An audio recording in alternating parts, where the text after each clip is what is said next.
원피스와 가죽 구두에 홀려서 따라갔다고 했습니다. 그리고 대구서부터 대만의 위안소까지 자기를 데려간 사람이 위안소 주인 즉 포주라고 했습니다. 그리고 그들은 그 위안소 주인을 오야지라고 불렀습니다. 분명히 이용수를 데리고 간 사람은 군인이 아닌 민간인 즉 포주입니다. 그런데 무슨 일본군 위안부 피해자입니까? 정연 이것들이 어디다 이 대명천지에서 거짓말을 하고 있습니까? 그리고 이용수는 일본군 위안부일 가능성이 거의 없습니다. 왜냐하면 일본군 위안부는 일본군 위안소 규정에 따라서 정기 검진을 받아야 됩니다.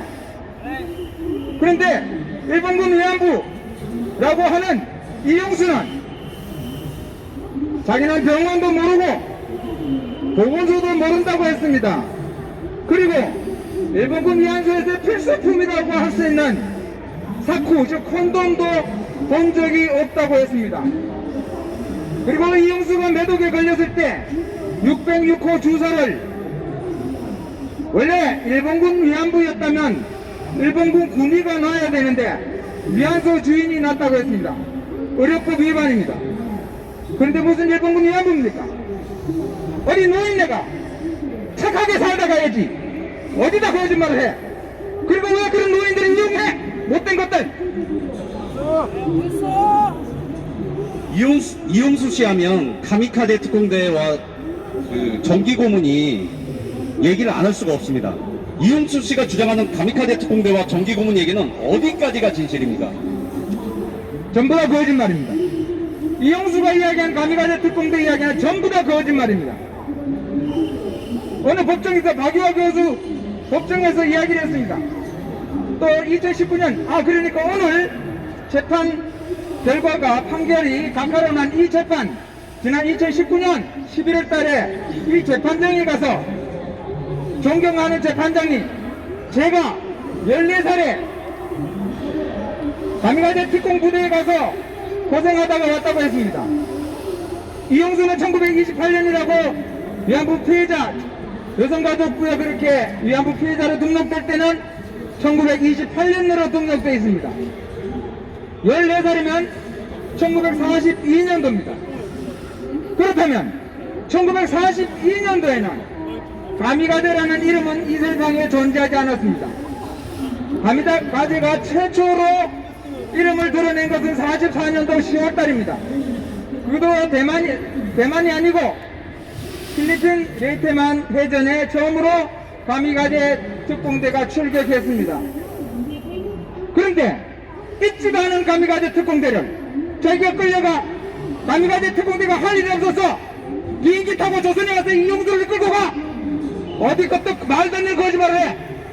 그리고 그 정기 고문 이용수 스스로 1993년도 초기 증언집에는 자기를 끌고 간 포주가 자기를 정기 고문했다고 했습니다. 그런데 가미카제 특공부대에서 이용수를 정기 고문해 여자가 이용수가 스파이어? 거짓말을 해도 군수가 있지. 또 이걸 이용한 것이 정의연 집단들이야.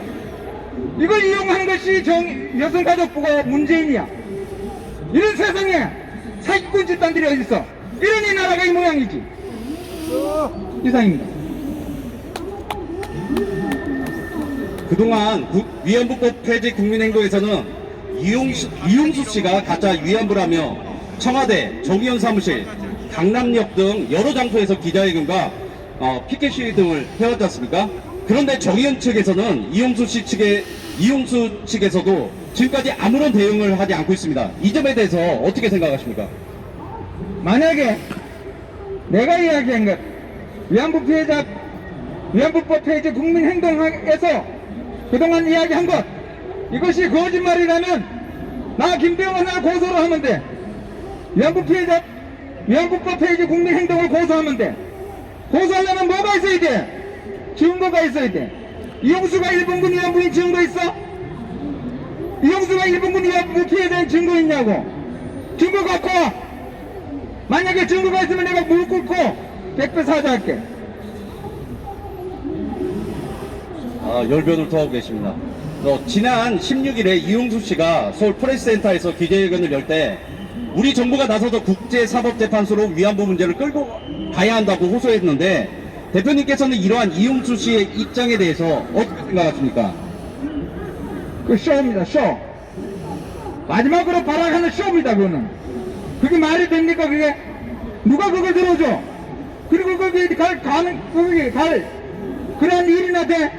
오늘 재판에서도 따질 것도 없고, 물을 것도 없고, 따질 것도 없이 그냥 각하시켰어. 근데 무슨 국제재판소야? 되는 소리를 해야지. 그런데 이용수가 국제재판소니 ICJ니 뭘 알겠어? 그 주변에 있는 떨거지들을 부추긴 거예요. 이 떨거지들은 뭘 한다고? 맨날 따라다니면서 운전하면서 이런 것들이 부추긴 겁니다. 거기 따라다니는 변호사들 쥐뿔도 모르면서 국제재판소에 가기 전에 국내 재판소에서 승소를 했어야지. 말도 안 되는 각하를 맞으면서 뭐가 달랐다고? 김병헌 대표님께서는 원래 조용하신데 거짓말하는 사람을 너무 싫어하시다 보니까 오늘 유달리 많이 화가 많이 지금 나셨는데 끝으로 우리 위안부법 폐지 국민행동의 향후 투쟁 방향에 대해서 말씀해 주십시오. 우리 투쟁 방향은 이제 조용히 이야기해야 되겠죠. 예. 우리는 앞으로 이 정의한 이 사기꾼 집단들이 그동안 30년 동안 쌓아온 거짓의 성을 허물어뜨릴 겁니다. 그리고 위안부 문제로 국민을 속이고 세계를 속인 국제 사기극을 우리가 허물어뜨릴 겁니다. 그러기 위해서 여성가족부를 대상으로 정보 공개 청구를 하고, 정보 공개 청구 내 정보 공개해야 할 내용은 위안부 피해자로 등록된 240명이 위안부 피해자로 등록할 때 갖춘 요건, 과연 일본군에게 끌려갔는지 밝히는 것, 그 다음에 그 정보, 그러한 위안부 피해자로 등록할 때 제출한 서류, 내용 등을 심의한 심의위원들을 명단을 공개하도록 정보 공개 청구를 할 겁니다. 아마 이번 주 이미 해놓은 것이 이번 주에 결말이 날 텐데 결과는 아마 뻔할 겁니다. 개인정보를 해서 비공개한다. 하지만 그 다음은 또 우리가 이어갈 겁니다. 소송할 겁니다. 모든 소송을 다 할 거고, 서울시에 대해서도 종로구청에 대해서도, 특히 종로구 김영종 종로구청장, 애초에 2011년도 이 위안부 소녀상이 세워질 때부터 관여했던 김영종 종로구청장에 대해서 이 위안부 소녀상에 대해서 공공조업물 지정과 등록을 취소하도록 우리가 요구를 할 겁니다. 그 외에 우리가 할 수 있는 일이라면 저 강북구청에도 가고, 왕십리역 앞에도 가고, 저 제주도도 가고, 경우에 따라서는 미국이고 호주도 갈 겁니다. 네.